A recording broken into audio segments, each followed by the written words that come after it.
Hello, I'm Nathan Martin with the Divine Pollination Hive and the UnityProcess.com. In today's video, we're going to be talking about authority and how it is connected to reason and the concept of reason, especially when you think about logic, but also logic and how it's connected to empathy, as empathy is the emotional component of logic. If this is something that interests you, stay tuned.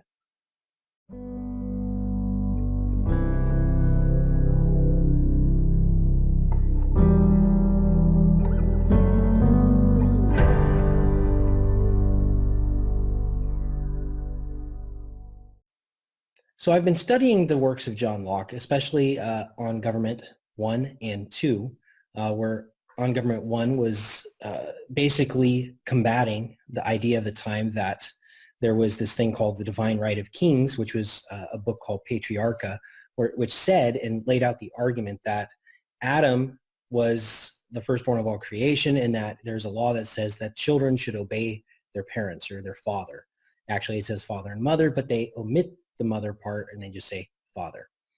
And in this argument, they're saying because they are kids, then all the kings and all the royalty, they go back to Adam and they have the right to rule.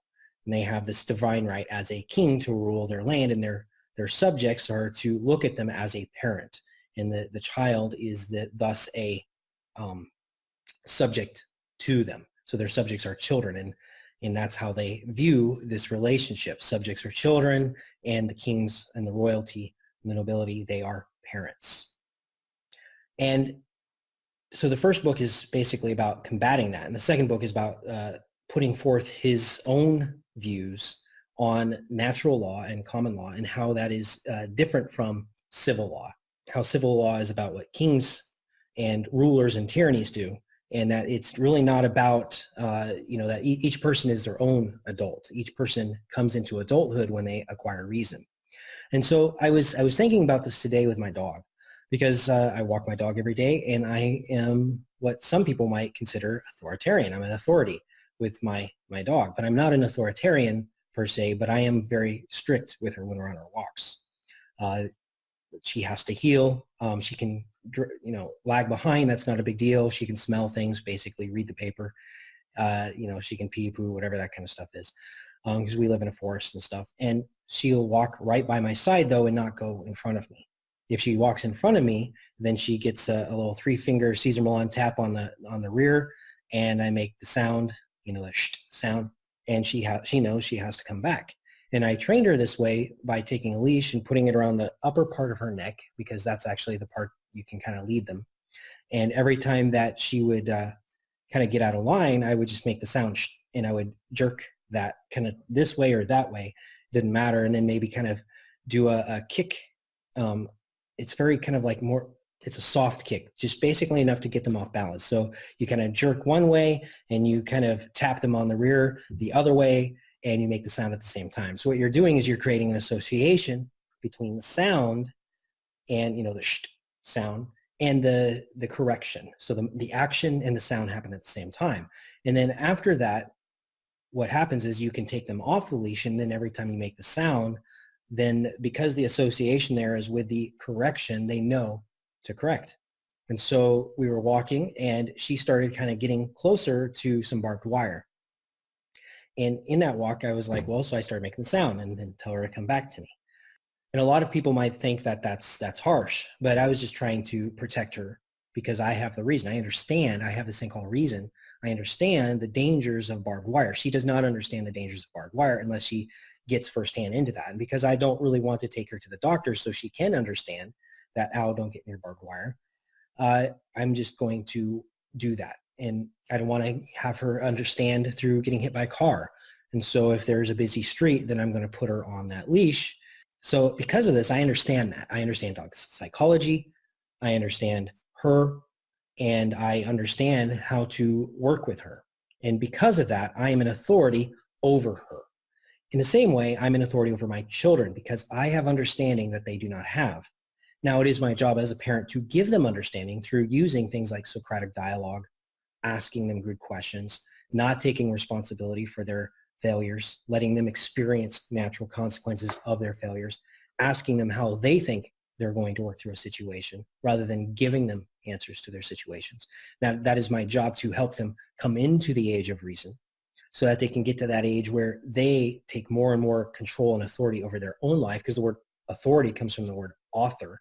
You are an author of your life, or you're an author of somebody else's life. So I am an author of my children's life. I'm an author of my pet's life when I have a certain level of understanding that they don't have that keeps them safe. So that was kind of like, that's what's being the argument actually in Patriarcha, where that's being combated by John Locke in On Government 1, is that people don't have reason. And so the king has to be that reason because he is connected to God and they are children. Well, if they are children, that means that they have to actually be dumbed down. They have to be kept from learning certain things. They can't learn Socratic dialogue. They can't learn the liberal arts. They can't learn the Trivium Method of critical thinking. They can't learn critical thinking in general. They're going to have to be kept as emotional children, incapable of having that, coming into the age of reason on their own.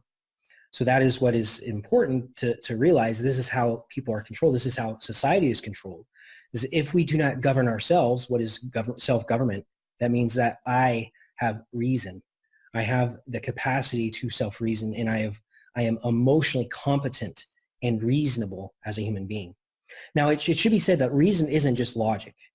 So rationality and reason is not just pure robotic computer logic. It is also empathy.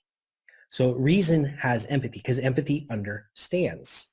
When you're an empathetic person, you're going to ask somebody a lot of why questions. Oh, so tell me, why do you feel this way? I want to understand you. I don't understand you. Therefore, I'm asking why questions to understand you. So empathy asks why. Empathy doesn't start doing compassionate actions. Empathy asks why. So a lot of people are confused between what's the difference between compassion and empathy. But actually, most, quote, compassionate people, such as social justice warriors and the like, especially tyrants and those kinds of things, they claim compassion, but they actually don't have compassion because they are lacking understanding and empathy. So when I want to know the reason for something, when I want to understand the cause of that, I ask why questions. When I want to understand it, I ask why questions. And the emotional, when I want to understand the emotional component, that is empathy, because I'm asking why questions. So I can ask why questions about something technical. I can ask some why questions about something that is, around me in my environment to try to understand it, try to find the reason, the logic behind it. But I can also try to find the reason behind why somebody is feeling the way they're feeling, and that's empathy. So reason is this combination of empathy and logic that is combined together into this whole thing. And this is logocentrism. It has to do with the nature of words, the meaning found within the words, and logos is also the word that we get the word logic from. Logos is the Greek, and logic is derived from that. But there's also a metaphysical thing where the logos is this primordial archetype of the divine reason, of this empathy and logic combined into one thing that makes somebody natural and reasonable. And so this was the whole argument put out by John Locke, was that we need to be reasonable people. And when we look at reason, we are a natural man. We are a natural person. And when I say man, I'm talking about humanity. I'm not talking about the male or the female in this. So the natural man, the natural person is connected to reason. They have understanding. They have asked themselves enough why questions. They have not just directed their understanding outwards, they have directed their understanding inwards. Like, why am I feeling this way? What does this mean? How can I find this meaning? And this is logocentrism. So this kind of natural logic, this natural rationality and reason is logocentric. Jesus actually was said to be the logos. He was in the beginning was the word, or in the beginning was the logos, and the logos became flesh and dwelt among us. He was also in the beginning of creation. He is a archetype, a primordial archetype for reason, for naturalness, for being a natural human being, for being a natural person. We need to tap into that.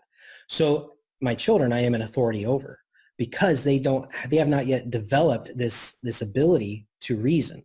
And there is a time period. Some children might come into it earlier, some children might come into it later, but it is something that we need to cultivate in our children through asking them why questions. Why are you feeling this way? Why do you think this is happening? Why do you think the world is as it is? And looking at history and looking at culture and looking at experiences that they've gone through and helping them process their emotional upsets. As they feel an emotional upset, that is an opportunity to actually start asking them why questions, not just understand why they feel that way, but to get to a deeper understanding of why all of this is going on. Let's look at your thought patterns. Let's look at why you're creating your life this way. Let's look at what things are being reflected to you so that we can, rather than project, we can reflect and then understand it all. Because reflecting helps us to understand. Projecting is our way to avoid understanding. So with all that said, it is very important to realize that we cease being an authority over our children when we empower them, when we use tough love to let them go through experiences and to discover their own why for themselves. Animals, we can't necessarily do that. That's why we are an authority over them, and they are our, quote, property. Our family is our property in this sense. It is property because you have dominion over it. You have authority over it because you have helped create this. You created your child. That is therefore your property. Now, as your child develops reason, they stop being your property, and then they are a co-creator. Now they are self-owned like you are self-owned. But that is the whole goal. Now, the elites, the financial elites, the bankers, the occult elites, the occult politicians and those kinds of people, it is in their best interest to keep you a child. So they implemented something called the Prussian education system, which makes people automatons and robots and people that obey orders. It keeps them dumb. It gives them just enough understanding to get their job done, but not enough understanding to actually have a meaningful and reflective life. They don't know how to question authority. They don't know how to be their own authority. They can only be the authority over others or have others be an authority over them. They can play that game of over others. And this is over others because they themselves have not cultivated and developed their own reason. They don't have empathy. They don't have logic. And if they do have logic, it's only in so much as it gives them an advantage over others. So those with more logic have more advantage, and those with less logic have less advantage. Now, as you take that logic and combine it with empathy and you reflect it inwards, you leave that game. You're no longer playing the over others game, and you are now self-owned. And that self-ownership makes you an authority only over yourself and your property. And you're obviously, as you develop your children and things like that to be more reasonable, then you give them more responsibility and you take less authority. Even with my dogs and our animals, we take very little authority, only as much as we need to keep them safe and to protect our family. So it is kind of a defensive thing. So it is a self-defensive measure, not aggressive on my part. So anything I'm doing, it's a tough love type parentage and authority, and not a domineering parentage and authority. Anyways, I hope this was clear enough for you guys, and I will leave some links so that you guys can read On Government 1 and 2. On Government 1 isn't nearly as popular. On Government 2 is much more popular, by John Locke. And from there, I wish you a great day. If you enjoyed this video, please click like. If you'd like to stay up to date with our videos, please subscribe. If you would like to be notified via email whenever we release a video, please click the bell next to subscribe. If you have any comments or questions and would like to dialogue about this topic, please leave them below. If you're interested in becoming a patron and having special access to our community, please visit our Patreon page linked below. We're Nathan and Aline from the Divine Pollination Hive and the UnityProcess.com. Be safe. Be sovereign. Be well.